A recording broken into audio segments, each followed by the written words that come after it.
جس کو اللہ نے وسیع رزق کی دیا ہے، زیادہ رزق دیا ہے، اس کے لیے مستحب ہے کیا؟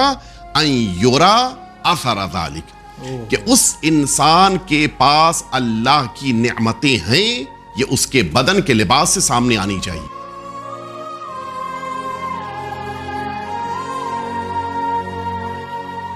ہم نے محسوس کیا ہے کہ کبھی کبھی اس ٹاپک کے سلسلے سے کچھ چیزیں یوٹیوب پہ ہم نے جب دیکھی تو اس میں جو کمنٹس ہم نے پڑھے تو ہمیں تعجب ہوا کہ اس میں بہت سے لوگوں کا یہ بھی کمنٹس تھا کہ نہیں، اسلام اتنا زیادہ شو اور اپنے کو یعنی سجانا اور سنوارنا ان سب چیزوں کے خلاف ہے، سادگی بالکل، یعنی ایسا پڑھنے سے لگتا ہے، کبھی کبھی لوگوں سے ملاقات بھی ہوتی ہے کہ اپنے آپ کو جتنا بوسیدہ لباس ایک دم معمولی سا ہو تو وہی اسلام بس شریعت پسند کرتا۔ کیا کہیں گے؟ آپ کی بات صحیح ہے اس اعتبار سے کہ بعض ذہنوں میں یہ فکر پائی جاتی ہے، اور اس کی وجہ بھی ہے۔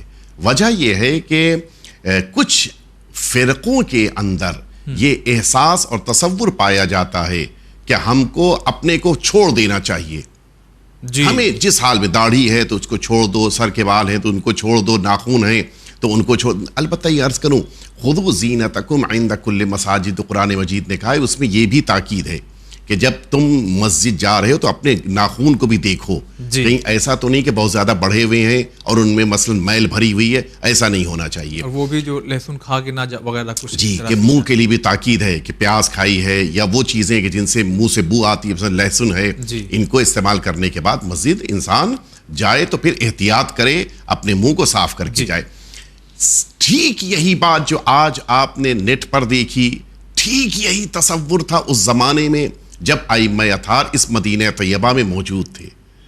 سفیان ثوری ایک ایسا انسان ہے کہ جو ایک خاص فکر والے افراد کا بہت بڑا پیشوا سمجھا جاتا ہے۔ اچھا، سفیان ثوری نے ایک دن، یہ روایت متعدد کتابوں میں ہے اور اس روایت کی بڑی اہمیت ہے، اس لیے میں تاکیداً کہوں گا کہ اس پہ توجہ ہمیں دینی چاہیے۔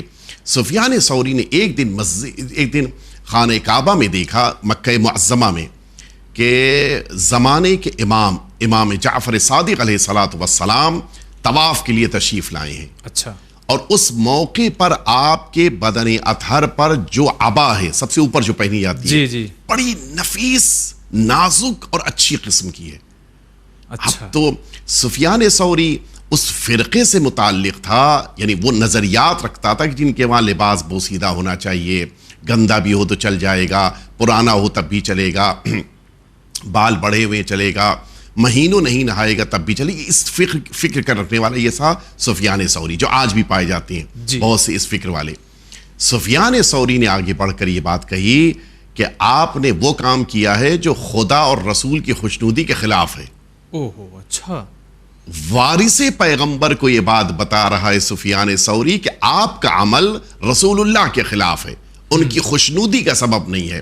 اس کے بعد اس نے ایک جملہ بڑھا دیا، اس نے کہا کہ آپ نے جیسا لباس پہنا ہے، کیا آپ کے جد رسول اللہ اور آپ کے جد امیر المؤمنین ایسا لباس پہنتے تھے؟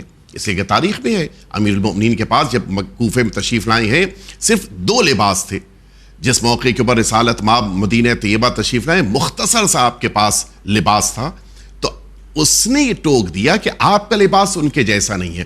امام نے جو جملہ فرمایا وہ بہت قیمتی ہے۔ امام جواب میں فرماتے کہ ویحک یا سفیان، اے سفیان ثوری، تم کو سمجھ میں نہیں آئی بات، تم متوجہ نہیں ہو۔ فرماتے کہ ان علی کان فی زمن ضیق، سرکار امیر المؤمنین نے اس زمانے میں زندگی گزاری ہے جو مسلمانوں کے لیے بڑا سختی کا دور تھا۔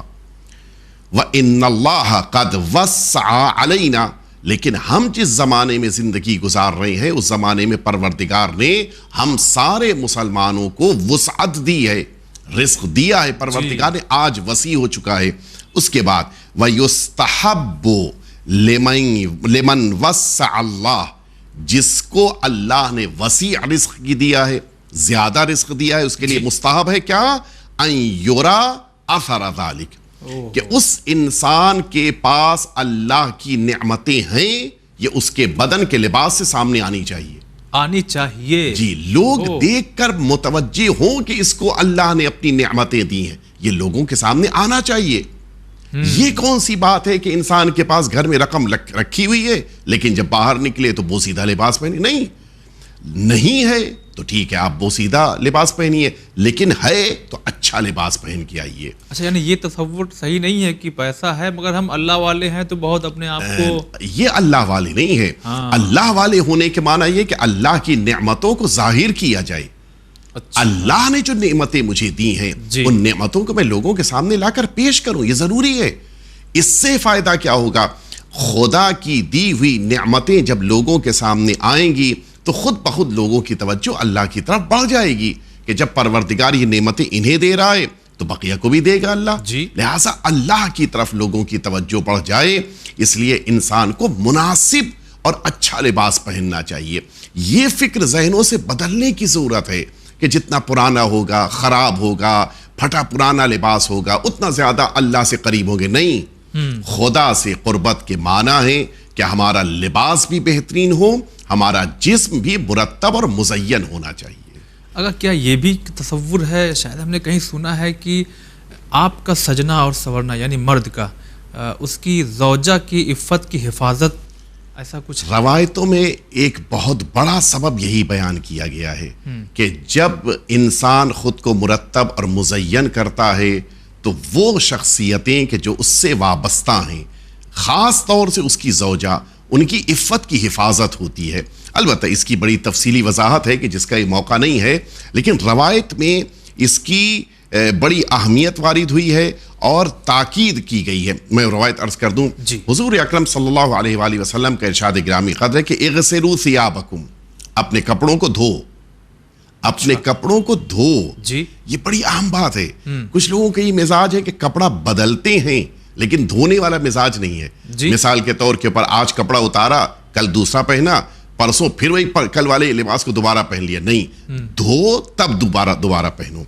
وَخُذُوا مِن شُعُورِكُمْ، اپنے سر کے بال کو مرتب کرو۔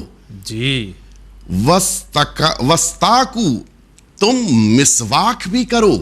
اب تمہارے منہ سے بو نہیں آنی چاہیے، یعنی برش وغیرہ کر کے صاف رکھو۔ وَتَزَيَّنُوا، خود کو مزین کرو۔ وَتُنَظِّفُوا، اپنے کو صاف بھی رکھو۔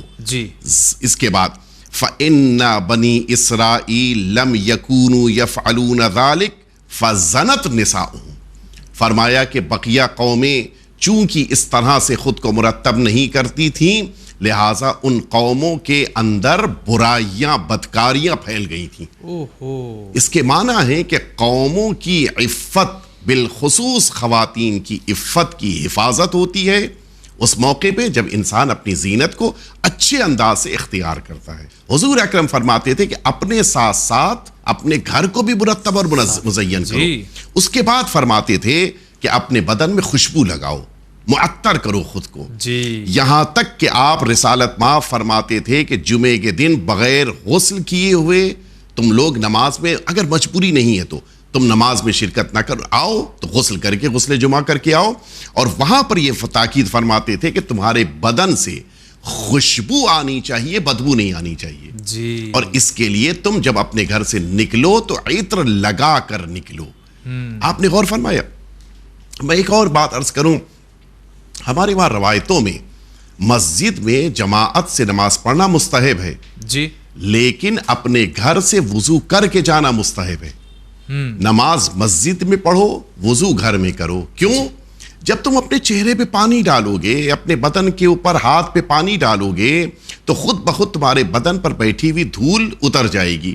تو جب تم وضو کر کے، ایک تو عبادت ہے، ساتھ ہی ساتھ جب تم اپنے وضو کے بعد اپنے کو پاک صاف کر کے مزین کر کے گھر سے نکلو گے تو خود بخود تمہارے چہرے کی دھول اتر چکی ہوگی۔